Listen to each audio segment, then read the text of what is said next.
What is up, guys? Andrew here, and welcome to Comicbooker, all things comics from a creator.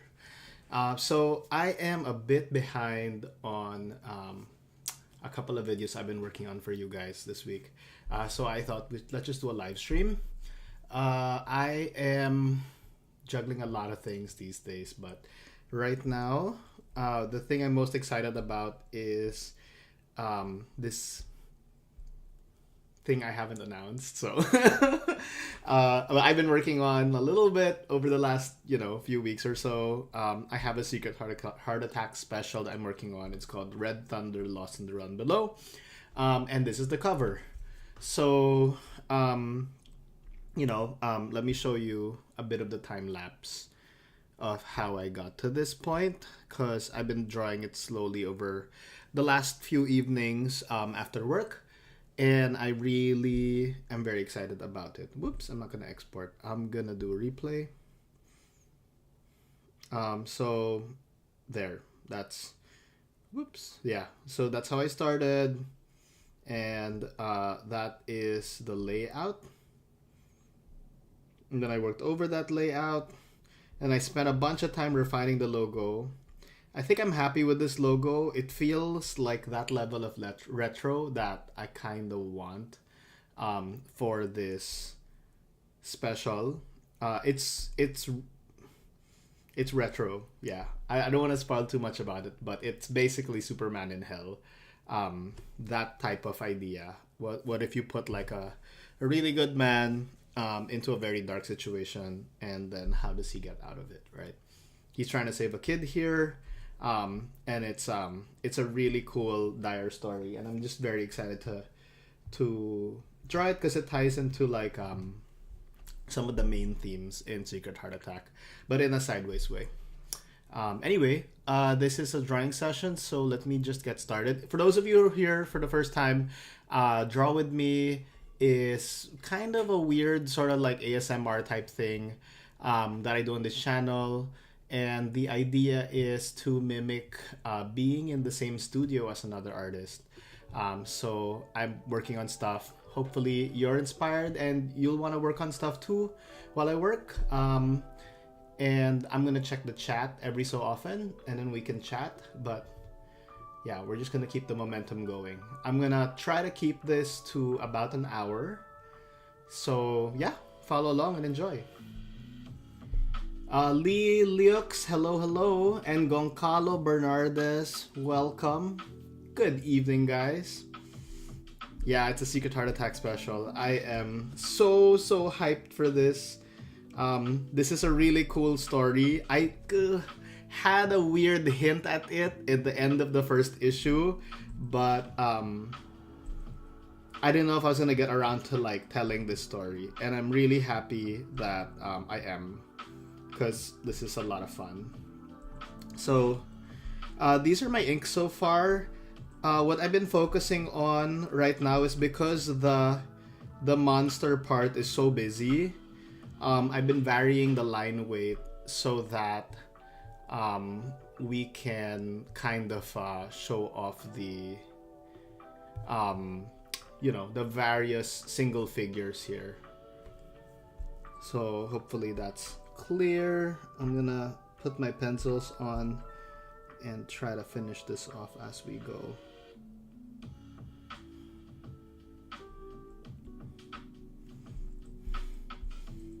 And it's gonna be fun because the monsters are very varied.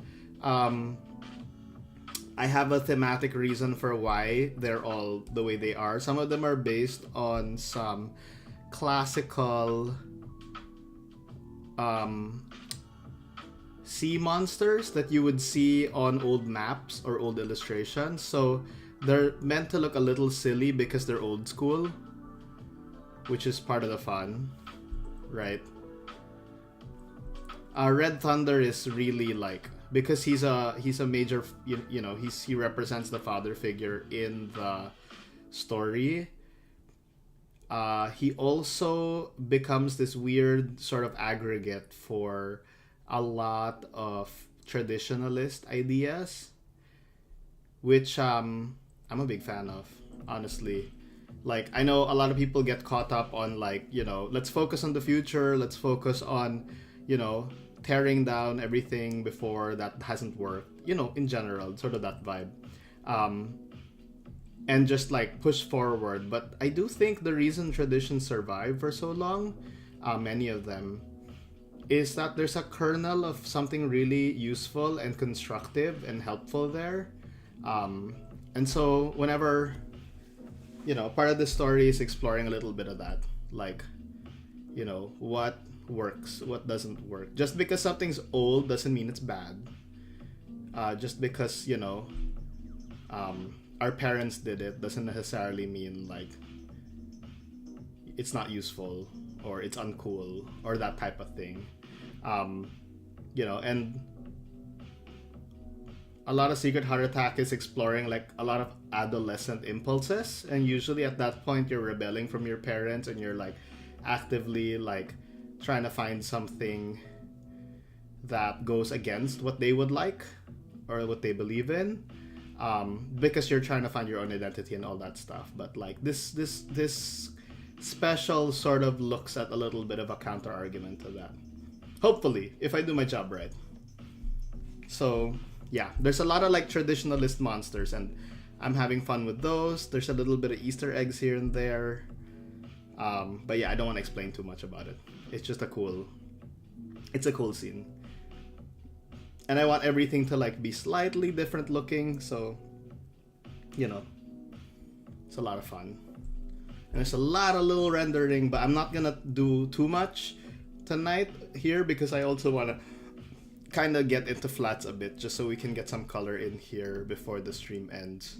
Because to be honest with you guys, when I really get into it, I could noodle with this for like hours and hours. Just like a lot of hatching, a lot of form lines. Some of my inspiration for this is actually Gustave Doré, who did Paradiso, Purgatorio, Dante's Inferno, that type of thing, which explored both heaven and hell. But beautiful, beautiful woodcut style illustrations with a ton of form lines, a lot of wonderful prints, and a lot of like gorgeous depictions of heaven and hell with just so much rendering, right? And I'm very tempted to do that here, but I'm not gonna do it. At least not for this stream. I might do it off cam, you know, if I am possessed by the impulse and it gets me too crazy. But yeah, you can just see this with this wing, for example, right? Doing like a whole rendered out form line type thing. It would fit this cover thing so well. I don't know. Anyway, and imagine doing that for the whole thing. You know what I mean? Where you're just like form lines everywhere, hatching, little cool little, you know, rendery things. It's laborious and very, very time consuming, but also the detail is so intoxicating. And if you have a little bit of OCD like me, you know what it's like to just want to like doodle a bunch of stuff like that the whole time. So anyway, Juan Aramberry, hello, welcome to the stream.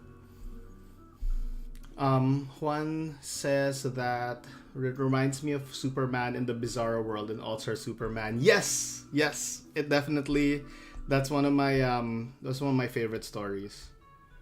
There's a little bit of that. Actually, I'll show you a bit of the first page. Here we go. This is a draft. This is not what the final art will look like, but I just thought, you know, this is really cool.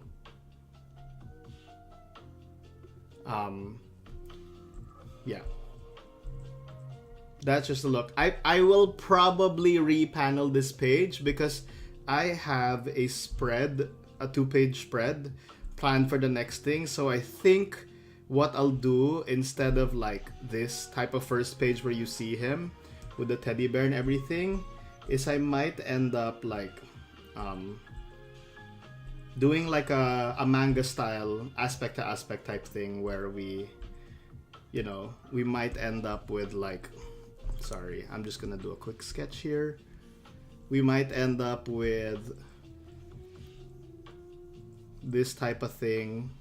I'll just do my layouts right now, where you kind of see his nose under the hood or the cowl, but you don't see his eyes, right? You're not sure who it is yet.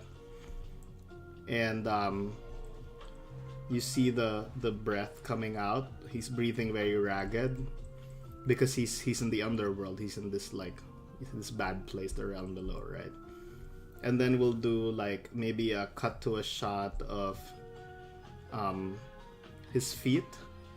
I really like the opening shot of like, well, I guess it won't be open, it'll be the second shot.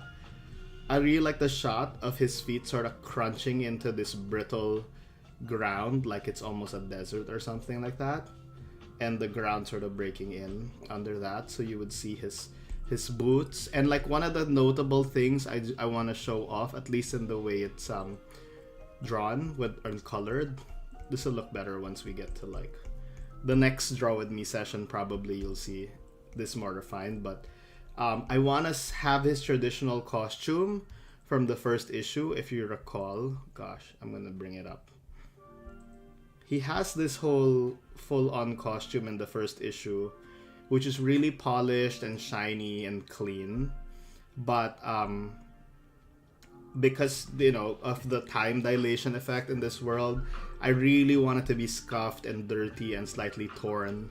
I want his cape to kind of go over his head like a cool shawl or something, just to protect him from the elements, because even though he's like divinely gifted and superhuman, I think it's just so, it shows so much more character when you see them in a, you know, in a difficult depowered state. So we would get the feet there, and then I would see like here like a little POV of the landscape right up ahead, where it's almost hopeless. You just see kind of a blurry horizon, some wasteland stuff. There's like ruined buildings here, and strange like silhouettes in the background, maybe like parapets and stuff, ephemera all around. Just, it's very junky, right? And then you would have him here, like an extreme close-up of his eye, and his eyebrow is up and he's worried, right? Because he's not sure if he's gonna make it out. And I think that this is red. This is gonna be red, and then we have like a bit of shadow like that, and this would be the super sick opening before we go to this 2-page reveal, spread reveal, where you see him and all of that. I think it's awesome. Anyway, going back to the cover, this is so much fun. I also have this all sorts of little monster things in the background. It's pretty great. And I might end up doing like even smaller figures. This is a bit, I changed my line weight. I might do smaller figures as we go into the far background. I want the detail to sort of like actually weirdly get denser as we look into the horizon. Really feel like he's swarmed, you know,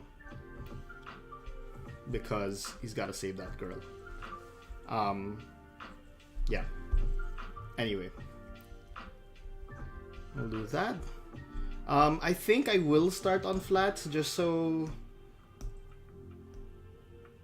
we can get a bit of separation. Just for reference, this is sort of my guidelines for the page. So the green part is the safe zone, the white is, you know, the edge, and then there's the bleed artwork.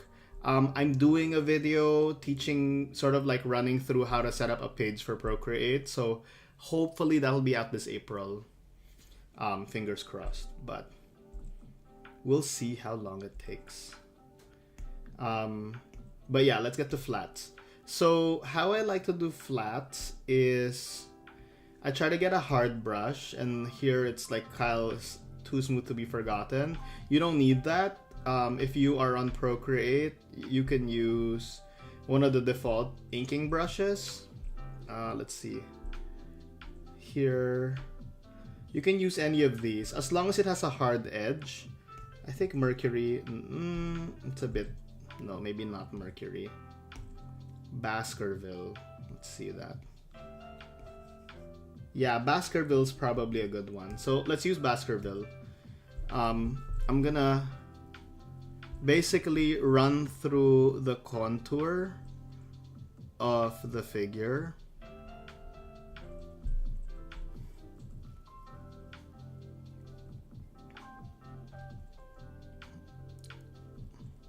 And just do like a full-on outline of the major figure, which I'm gonna end up breaking down later on when I get to more refined flats. But the first and most important bit is just to separate them, so it's easy to select later on. I'm on the wrong. Let's go up here. Boom. There we go.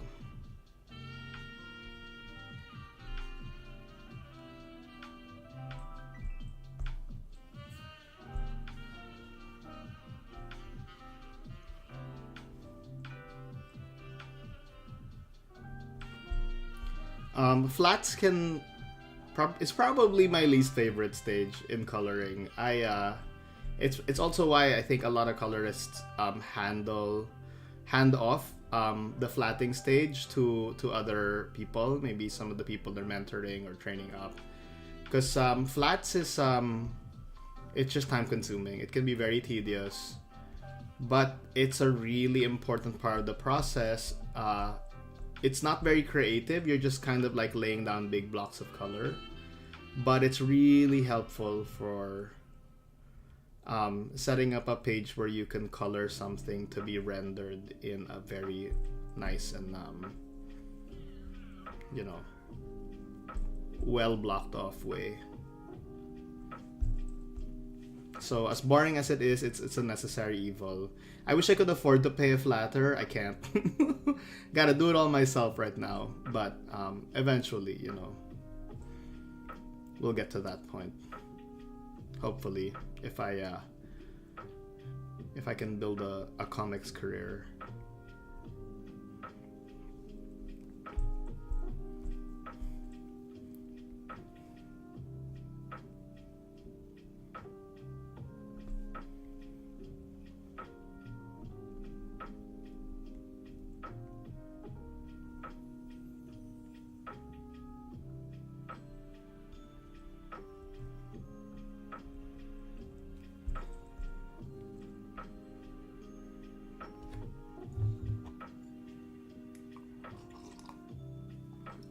Juan Aramberi says in the chat, in Clip Studio, it's a bit easier because you have the fill lasso so you can flat quicker.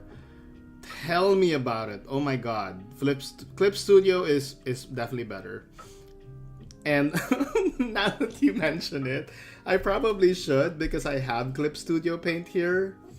So actually I could do it. Oops. Close. Oh, here's another page of Secret Heart Attack. Spoilers! This is a page I'm making in Clip Studio. Yeah, I'm sorry, guys. I'm so schizophrenic with this stuff. I'm just jumping around constantly. But that's from issue 2 of Secret Heart Attack. So, I am working on that. I'm working on that simultaneously with this special. All of which is just going to be collected together. Obviously, I really see the special as a part of the novel, except it's a part where the narrative sort of decentralizes a little bit.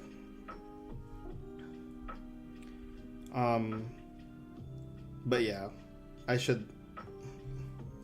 If I were to make my life easier, I would have like exported this to a PSD file and then opened it in Clip Studio and then done the flats there. But you know, we're doing this old school, and for me, old school is just like back before I started using Clip Studio, which was just recently on the iPad.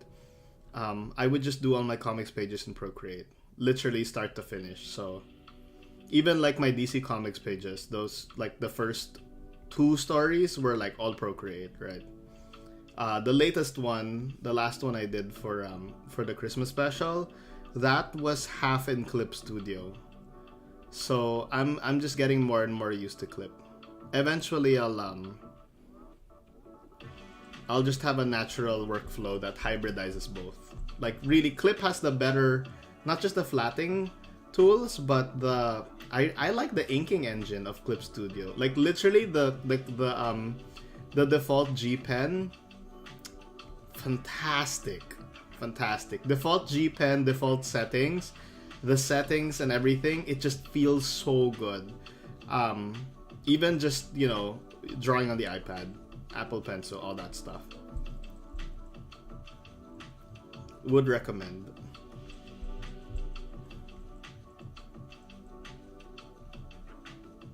Anyway, we are about halfway through this figure.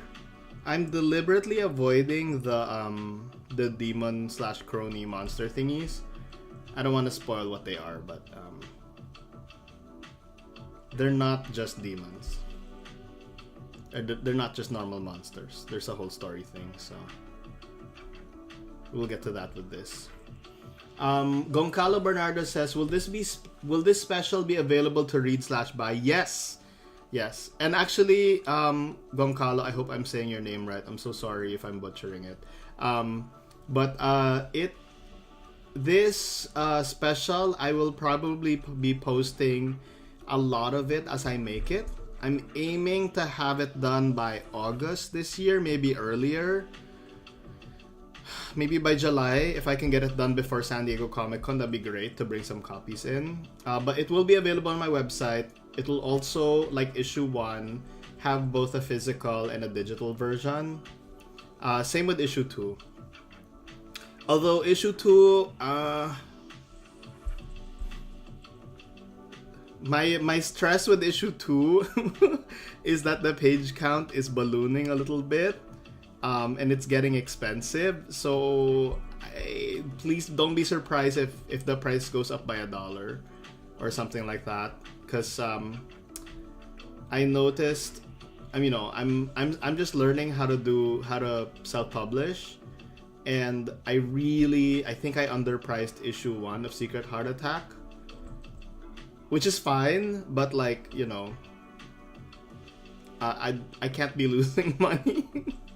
On every issue, so I'm gonna just up it slightly with issue 2 to sort of help me sustain this venture, and but the page count will go up commensurately, so I think issue 1 was about 22 pages. Issue 2 is probably gonna hit 30 at least, so we'll see, because there are moments in the story which I realize benefit really well from like some extra decompression, so I want to decompress it. It's really more cool pictures, more cool actiony bits, and some breathing room to kind of take in some moments more, because they work better with space.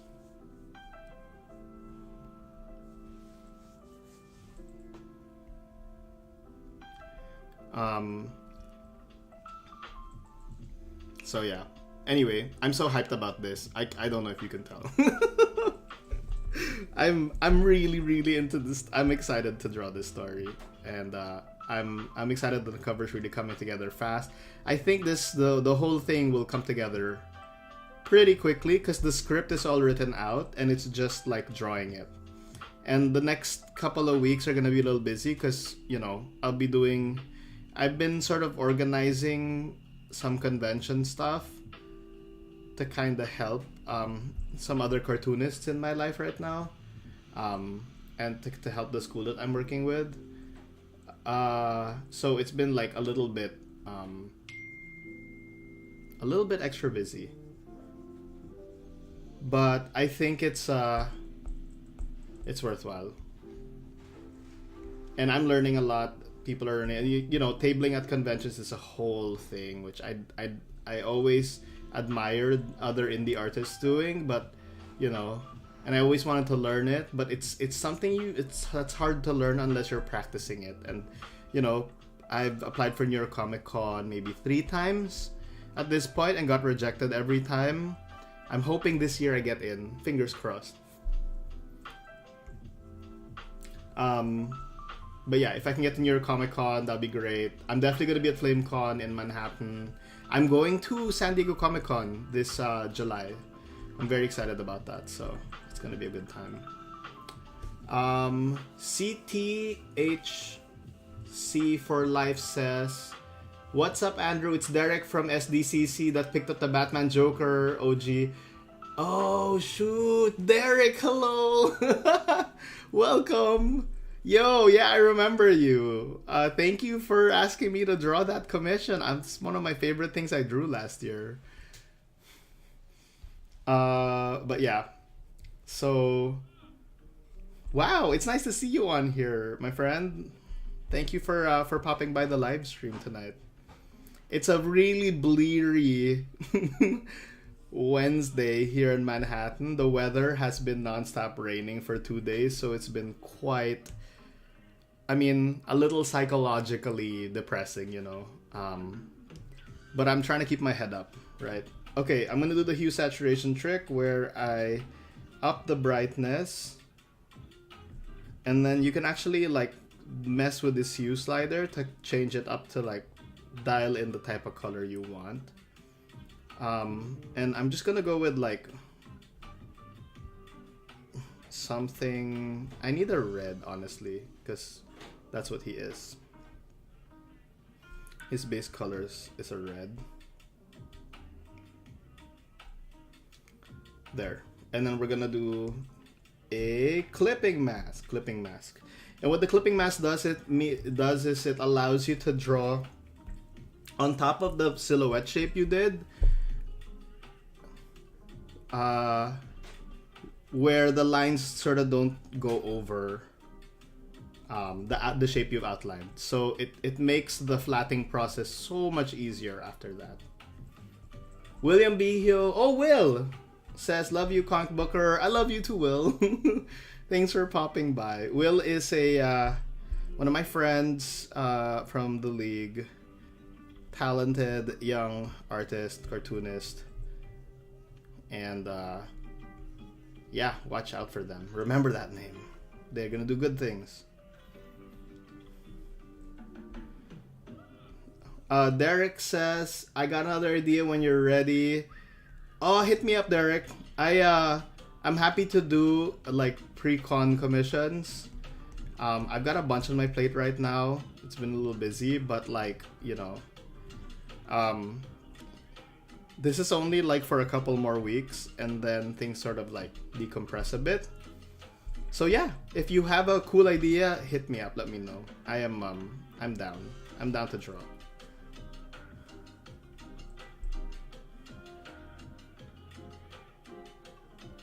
All right, let's get his skin tone in. And all of these things will be tweaked later on. It's just you want to get the flat colors in fast so you can sort of proceed to rendering right after. His hand has like some skin parts showing. And I think I mentioned this in past streams, but like part of Red Thunder's main design takes from boxing. So like, you know, the gloves especially are like from boxer's wraps. Again, partly old school, but also partly it's a detail from my own life. Back when I was in my teens, I took a lot of boxing. I hated it. I hated it because I have a pacifist streak in me. I do not like hitting people. It hurt my heart to like engage in that. But I went with my brother. I went with my family. You know what I mean? It was like a little bit of a bonding thing between my cousins, my brother, myself, and my uncle. And yeah, boxing is hard work, guys. Like, boxing is very tiring. But yeah, part of Red Thunder's design comes from that world. I do like boxing too, as it also adds to that whole retro old school feel, I think. And you know, since I want him to feel like maybe something out of 1940s or whatever, it's an element that could conceivably be folded into kind of the superhero lexicon, kind of boxing sports gear. Because, you know, sports and stuff have been around that long. And the main superhero stuff, like the spandex and stuff, like Superman's original costume really takes from the circus strongman, you know. It's there's a lot of circus design work sort of embedded in the base of comics, where all the skin tight stuff comes from, which is cool. Okay, so that's the hair, and notice how much faster this is getting. I love that about flatting, because it just like, once you do the big shape, it just comes down to smaller and smaller shapes, and it just gets faster and faster until you've got the whole thing sort of mapped out. Honestly, I should block off the figure of this girl as well. This is Lorna. She's a really important character in the story. She's probably like the other main character in the story. And I'm still trying to figure out a name for her teddy bear, so if you guys have suggestions, leave it in the chat. I'm happy to like field them. The teddy bear is also a really critical. I think if you guys saw the first page, which I just showed a while ago, there's a teddy bear there. The teddy bear is a really critical element also in the story for how the whole thing is gonna play out. Okay, so let's flat Lorna out. And the whole thing's set in the Philippines. Lorna is, you know, it's an old name. It's not just a Filipino name. It's a romantic name. And the reason I chose it is because if you look up what it means forsaken. And that's really Lorna's story. She in the story actually ends up in a very bad place. And needs the help of our resident superhero, so it's cool.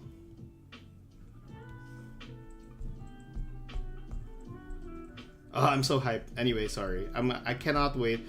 Like, honestly, I wish I had more time so I could just power through this and get to all the cool parts. Yeah, you ever like tell a story to someone, and there's a part of you that just wants to rush ahead to the punchline and say what it's all about. But you can't do that, because if you do that, it kind of spoils the whole story. You know what I mean? Like, you know, but I feel it. I'm so excited about like what this story is about that I want to just spoil it, but I'm not going to do it.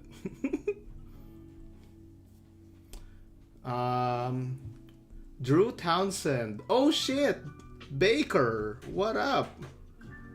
Wow, all these people are here. Hello.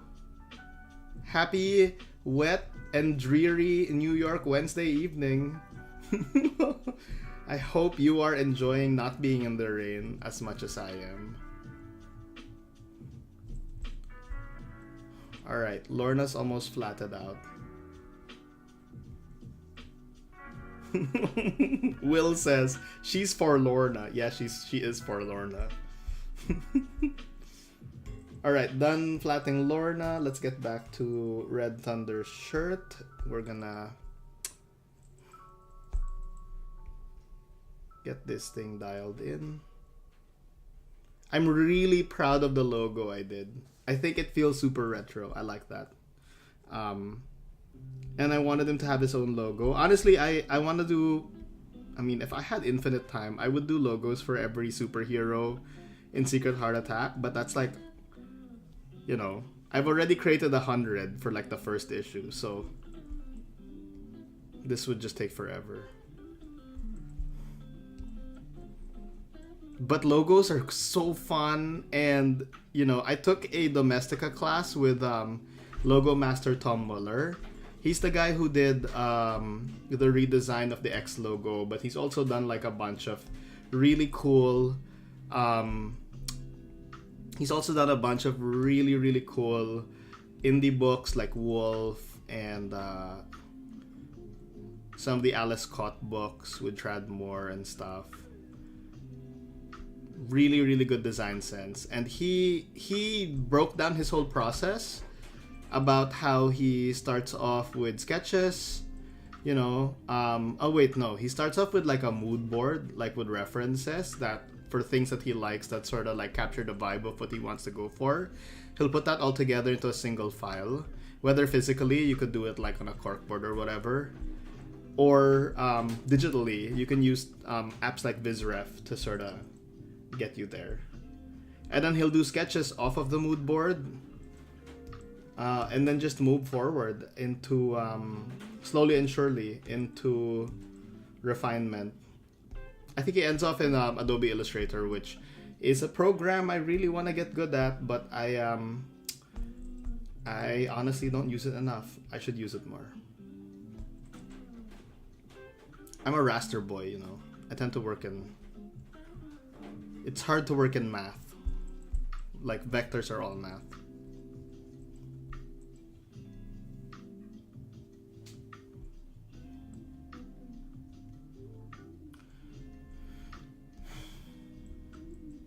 Alright, let's get that in here. I don't like this brown. I'm gonna...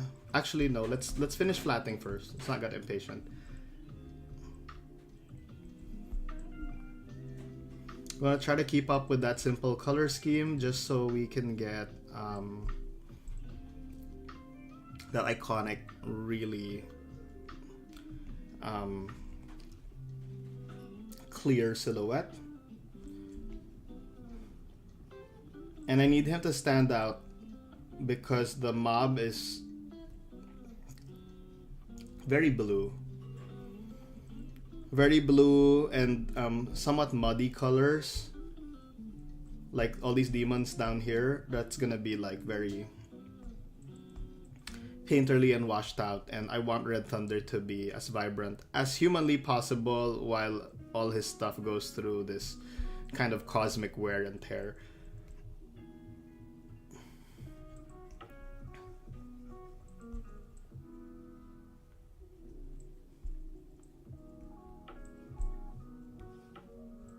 Woohoo! Alright. How are we doing on time? 37, so about 20 minutes left to the stream and change. But I think we're making good pace.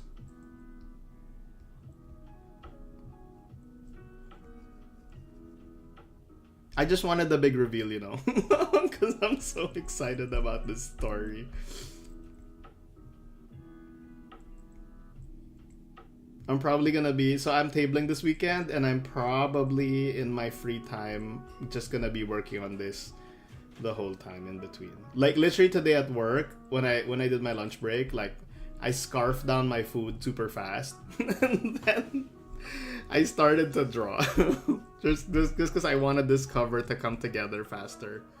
Alright, I really hate the color of those boots. So we're gonna go back to the hue saturation sliders. Lower the brightness on that. Maybe change the hue slightly, something in the purpler tone. And I might lower the saturation. So it's supposed to be something like that.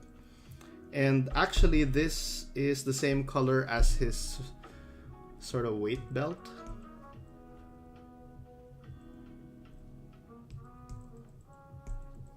Which you also see on boxers when they work out.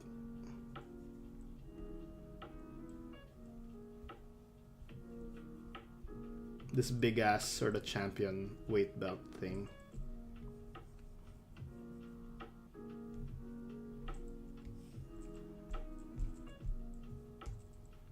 And then lastly, we're gonna block off his torso. No, sort of his pants. If I'm right, and I'm just gonna go look so that I make sure I'm not messing this up. Yeah, the pants are darker, so I'm gonna actually select this and I'll use that for blocking out his pants. Ooh, it's a bit too close. Let's lower it. Boom, something like that. We can tweak it later. I didn't realize I'd keyed down the base colors already, which makes sense for the story, you know.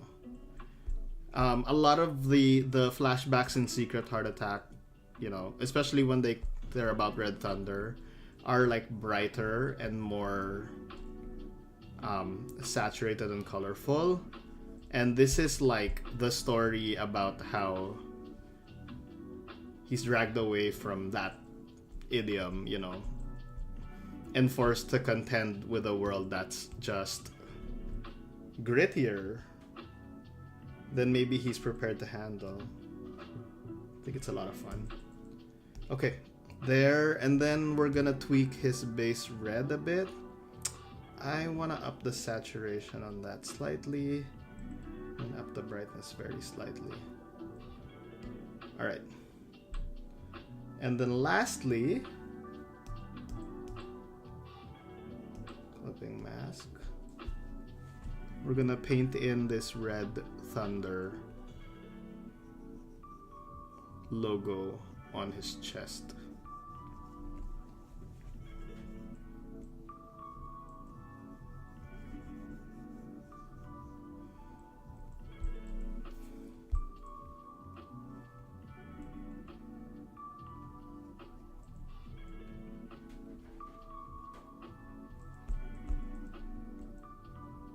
Boom.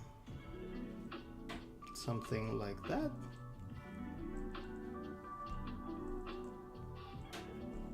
And there you go. He's all flatted out.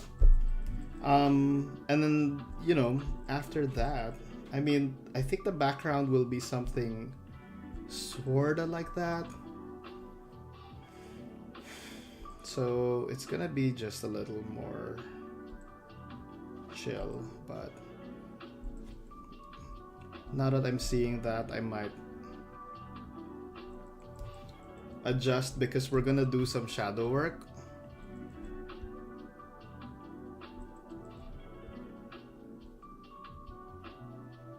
Oops. We're gonna do some shadow work, and so I need everything to be sort of keyed to a place where we can... What's the word of saturation on that? I don't know if you can see like the changes that are going on here. Sometimes it doesn't translate when the bitrate sort of streams into YouTube, but if you can see it, that'd be cool. Alright, so I'm gonna stick on a clipping mask here, and we're just gonna do this preliminary for this stream. I'm gonna use this later on, but I'm gonna choose like a... This is not black, this is a sort of dark purple that's almost black. And what I'm gonna do is the form line, sorry, not form line, just a form shadow thing where I come in and I block out the major shadow shapes. And this is really like painting, because what's gonna happen is this. I'm gonna set this to an no, not an overlay, maybe a multiply layer to about 30%.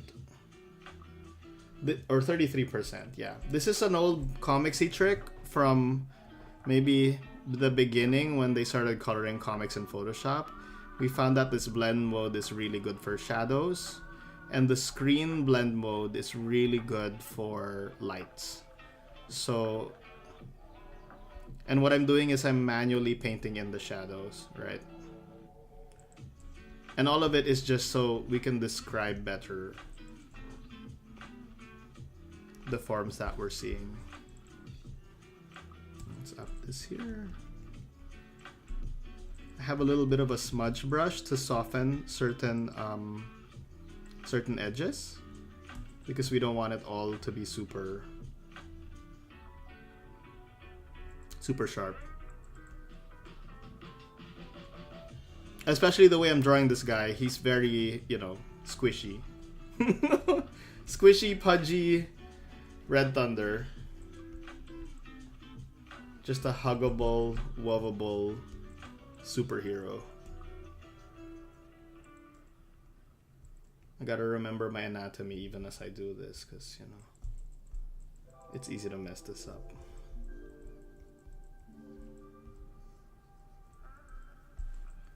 And I'm imagining just a simple top light where, you know, the main light source is sort of a diffuse sky source. There might be a few minor light sources here, some glowing eyes and stuff like that, but none that would make like a major difference on the shadow shapes all around Red Thunder. So we're just gonna pretend it's the sky.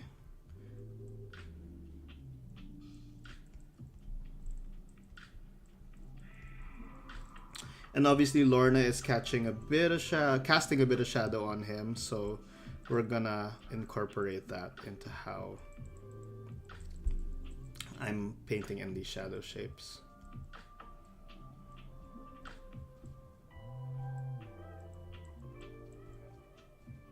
And because it's on his clipping mask, notice how if I sort of paint over Lorna, it doesn't touch her.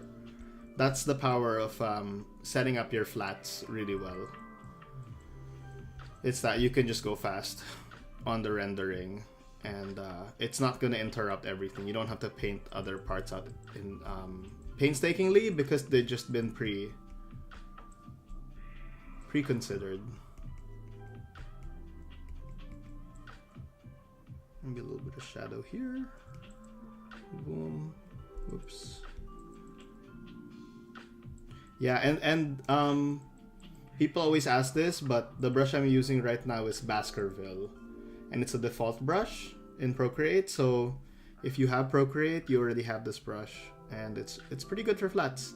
You just need something with a hard edge that will do the gig, and a little bit of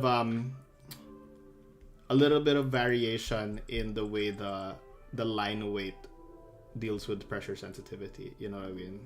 That way I can like really push down and get like a giant marker tip, or just be a little lighter and kind of draw in the smaller shapes.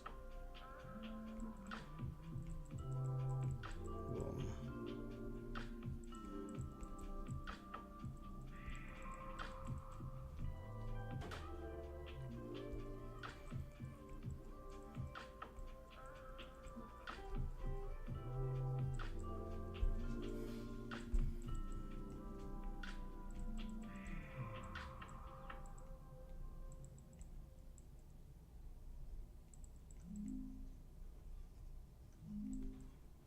I don't know if I should cast a shadow there. I won't.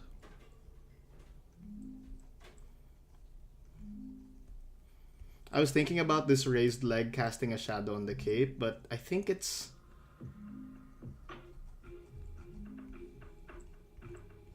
I don't think it would... Oh, maybe a little bit. Should I have a cast shadow there? I don't know. I guess that reads. Fine, we'll keep it.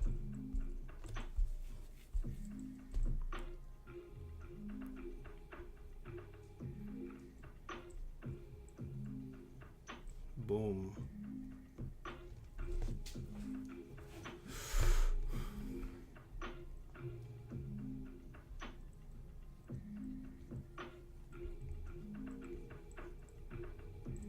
All right. I hope I got the cloth right.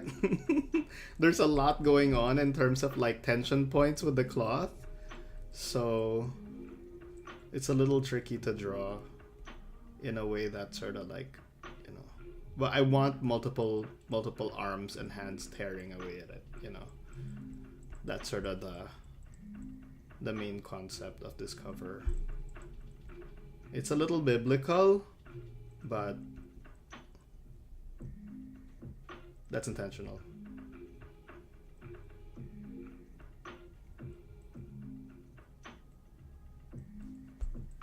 Boom.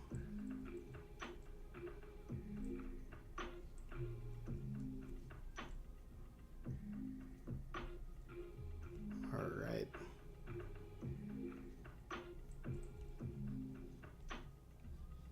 And done with the shadow shapes. I think that kind of gets what I'm going for. And if we wanted to be fun about it, just for the sake of the stream, we could do some highlights, right? And again, the trick is, at least, you know, the standard Photoshop trick, which we're doing in Procreate now, is for highlights, you would do it on screen, the screen layer mix at about 30%, something like that. And that gives you some nice highlights. I'm a little more conservative with like throwing down highlights, just because I think if you overdo it, it flattens the figure too much. So I'm just gonna toss a few here or there, but nothing too crazy.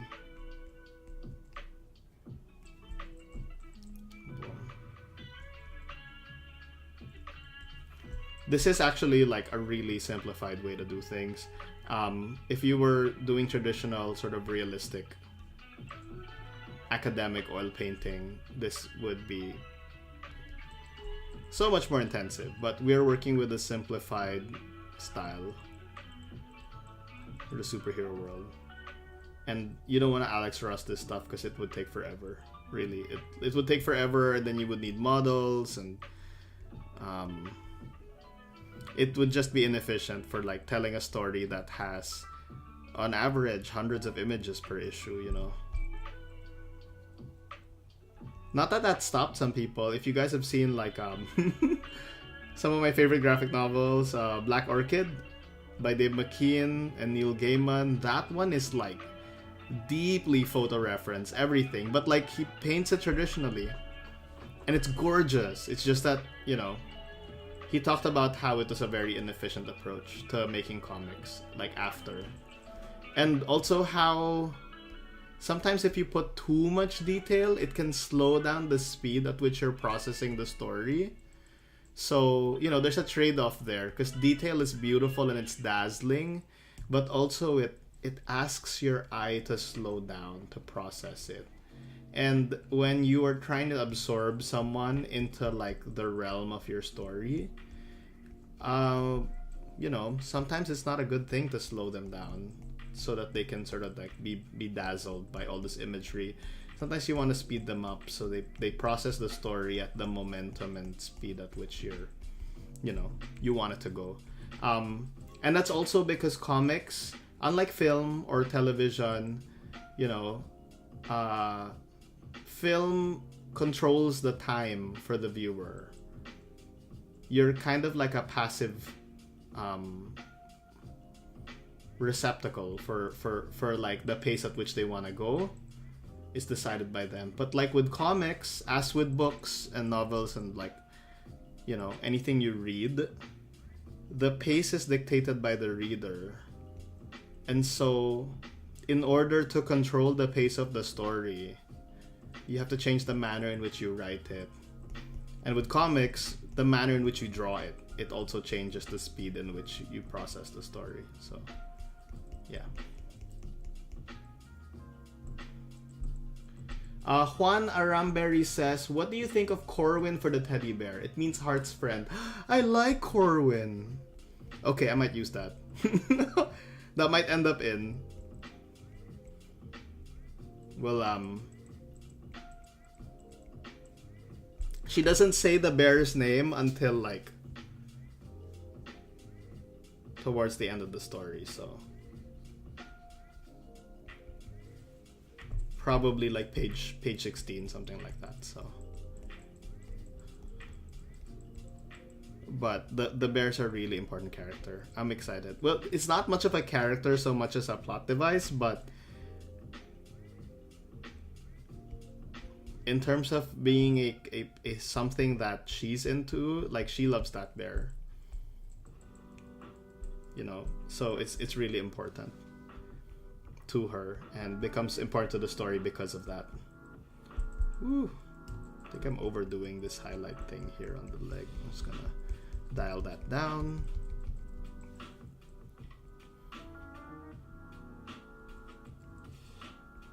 And then dial that up a bit. Alright. Red Thunder, Lost in the Realm Below. We are running low on time, so I'm gonna probably wrap up the stream very soon. Let's just get something kind of cool for like a mood flourish at the end, so we can something like that. I just need like a rough texture like that. Maybe we'll go with something like that. So what I'm doing right now is I'm just randomly painting on a bunch of colors and textures down there, and I'm sampling various colors that I think sort of are really cool and add to the thing. This is not what the final will look like, obviously. I'm gonna flat out those characters and get them to the level in which Red Thunder's rendered. But to give a general vibe for how the color is gonna look in the end, it's gonna look something like this. Maybe slightly brighter. I'll do this. Saturation, brightness, boom. Something like that. And then we're gonna have up top, and I need a soft brush for this. Boom, something like that. Yeah, really the softest, just, you know, peel of light coming down from the top. That's sort of the concept behind the cover. Should probably have this done before the weekends. Fingers crossed. If I do my thing right probably by Sunday, this is gonna be done, and I can move on to the rest. As you can see, you know, I've already kind of lettered out and laid out a bit of the issue. So this is cooking. This is cooking. I have some physical thumbnails on my sketchbook that I'm gonna like sort of toss in. What I'd like to do is put the letters out first, like this, so I can see kind of just how much space the words are taking up on the page. But yeah, this is gonna be amazing, and I'm very excited for it. So let me look at the chat one more time. Acid Hunter says, "Hey, love your work. Greetings from Uruguay." Wow. Hello, Acid Hunter. You might be the first person I met from Uruguay. Hello. I hope it's nice where you are right now. Salty's Gaming says, "Hi, welcome. Johnny Makes Comics." Is that John Amor? Oh my god, guys. You have to follow John Amor. He is my Filipino compadre and amazing artist. If you don't know him, follow his work. He's great. Check his stuff out. John, you're amazing. I'm so honored you're on this stream. Thank you for popping by. Salty says, "I really want to make a comic book. Could you give me a small tutorial on how to do it on Procreate?" I have a book. I have a couple of videos on making comics on Procreate. And Salties, I'm actually working on a video right now on how to get started with a comic, how to set it up on Procreate, just sort of simple step by step. So watch out for that. Fingers crossed I get it done this month, maybe in the next week or two. It's already like mostly filmed and halfway edited. So yeah. So yeah, guys, thank you so much for coming out tonight for this Draw With Me stream. I hope you are having a lovely middle of your week, and I wish you the best for the rest of your week. May you always be inspired, and good luck on all your works. Yeah, peace out from New York City. This is Andrew. Thank you so much for being here, and I will see you on the next video. Peace.